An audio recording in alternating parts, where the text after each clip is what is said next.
If not, we are going to move on to our next speaker, which is going to be the wonderful Daniela Araya-Gambo from PANTHERA, who is going to be presenting on collaborative national inventory of wildlife underpasses on Costa Rican roads.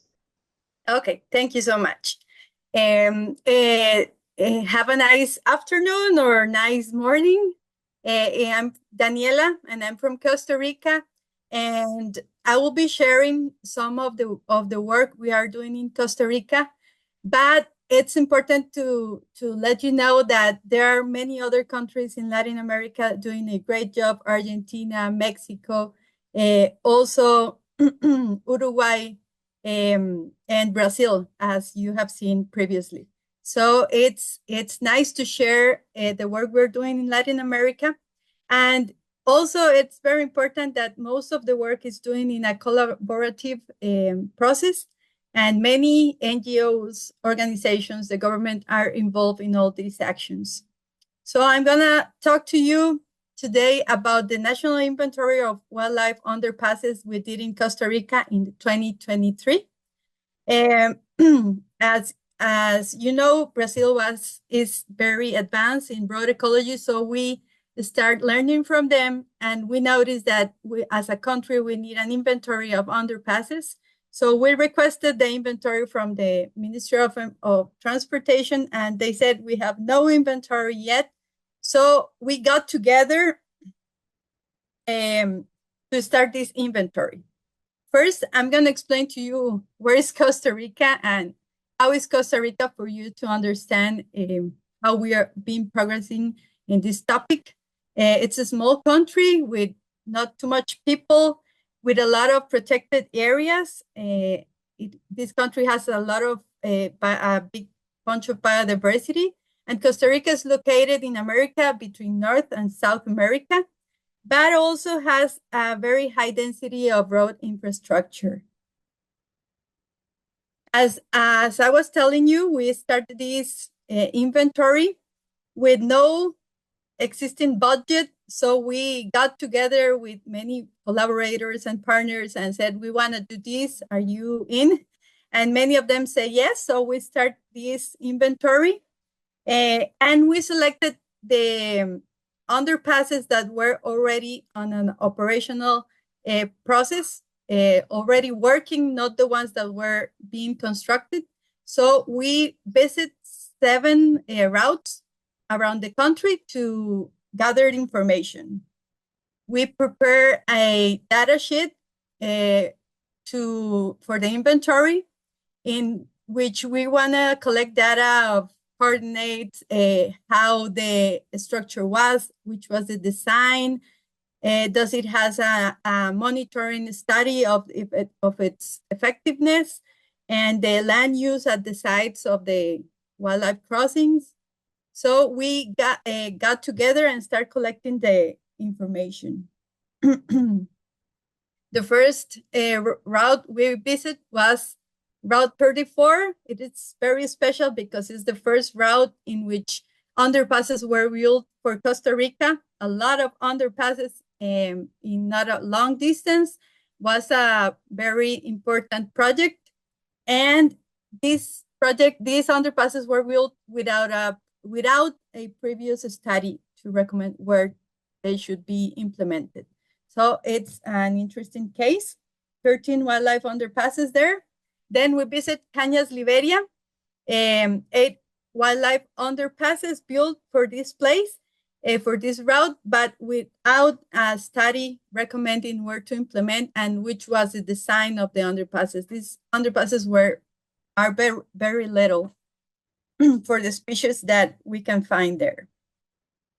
Then we went to Route 4, Vuelta Cooper Chilamate, 6 wildlife underpasses for wildlife and water too. So these underpasses have a ledge, a dry ledge for wildlife. They were built with no previous study. They use rivers, main rivers, to include a safe passage for wildlife. Then we went to Route 606, 2 wildlife underpasses with a previous study. This study was made by the community. They gathered information about roadkills, and their study was included in the environmental impact assessment, so they got their underpasses. Then Route 35, this route included a previous study to recommend where and how and which kind of underpasses needed to be built in this area. These are dry underpasses, not for water.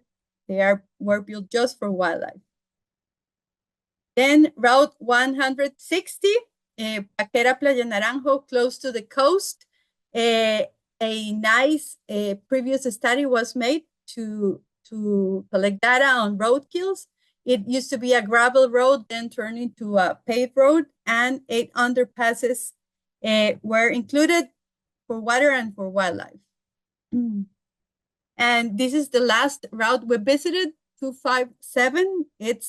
You can see just an underpass because we were focused on underpasses, but this road is amazing because it has a big aqueduct where a lot of animals can pass safely under the road, and also has fence and fence for birds to avoid birds to be road killed. So we ended up with 40 underpasses for Costa Rica in 2023 in operational phase in these 7 roads. This is the distribution of the underpasses in Costa Rica, and many of them in the north part, and a few here. We need more in this area and more in this area. Some are being built here, but we have to keep on collecting data to support the implementation of underpasses and other measures. Just general characteristic of the structures. This one with the dry ledge, I talked before.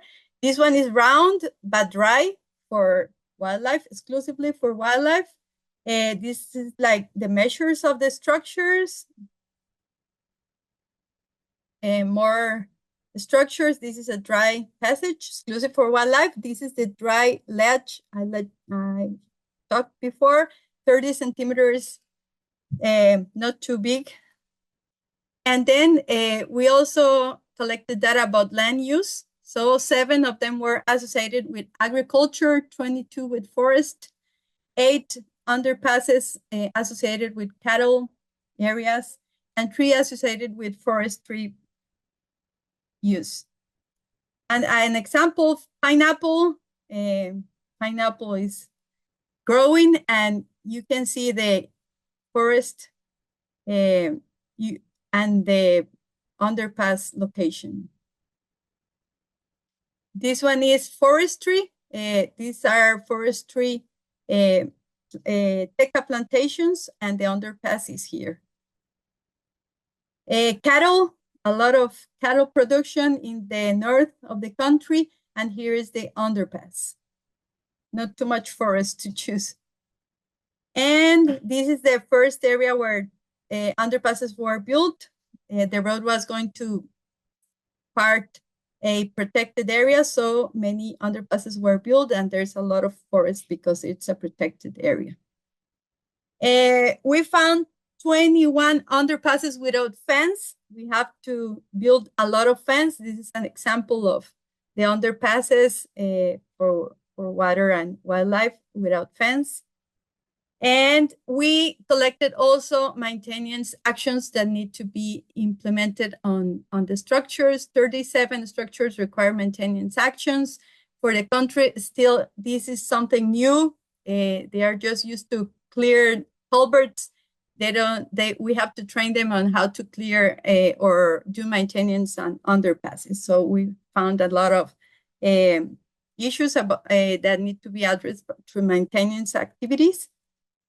A lot of vegetation, avoiding animals to see the structure, a lot of sediment on most of the structures, a lot of logs from heavy rains trapped in the structures. We call this waterfall effect, very difficult for wildlife to go up and find the dry ledge. We also found pipes blocking the underpasses, and that all I brought for you today. Thank you and have a nice afternoon. Thank you so much. We can get a round of applause.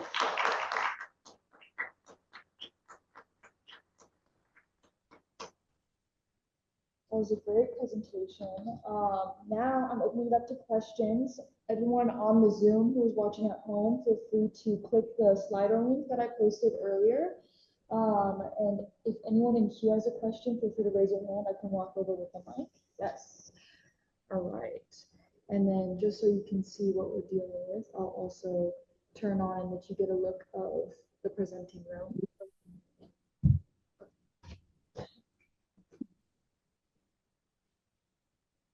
I was wondering if you are tracking the performance of the underpasses to see how well they're being used. Good question. Your question is that if we are monitoring them? Yes. Yeah. Okay. Yeah. Great. During the inventory, we look for studies for monitoring the structures, and many of them are being monitored with camera traps and also with tracks. And we are trying to make a protocol. This year we have been working on a protocol for the government agency to do the monitoring, because all the previous studies had been done by NGOs, communities, biologists, but not from the transportation ministry or agency. So we are developing a protocol for the Ministry of Transportation with a very specific and standardized methodology, so they can follow this up and hire biologists to do that work, because they have to start doing it by themselves. We have to let them start doing it. Thanks.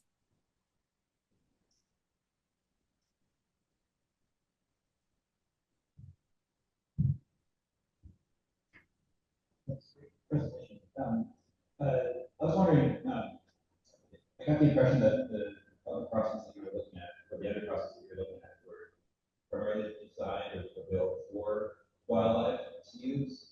And I was wondering if you were also keeping track of other possibly smaller structures, other kinds of culverts that wildlife might use also.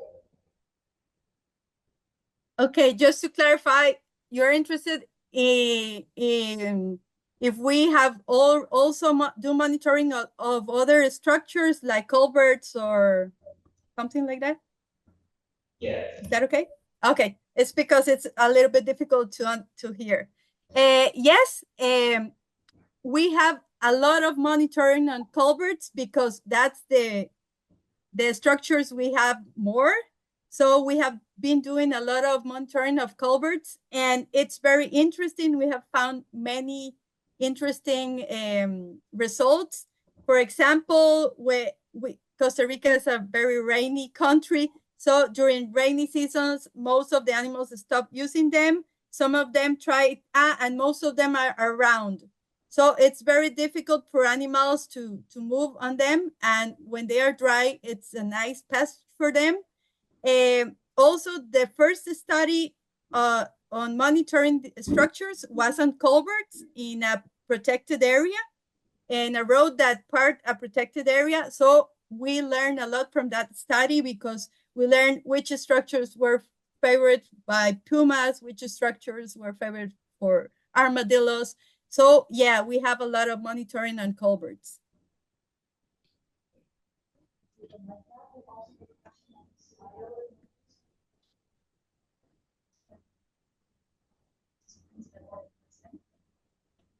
All right, the question we have on the Slido is asking, how many of the structures are specifically for wildlife? Most look like their primary purpose was for drainage or passage by ethers. Yeah, that's also a good question. At the beginning, most of the engineers would like, and the people in charge of the road would like to turn all the culverts into wildlife too, because it was cheaper.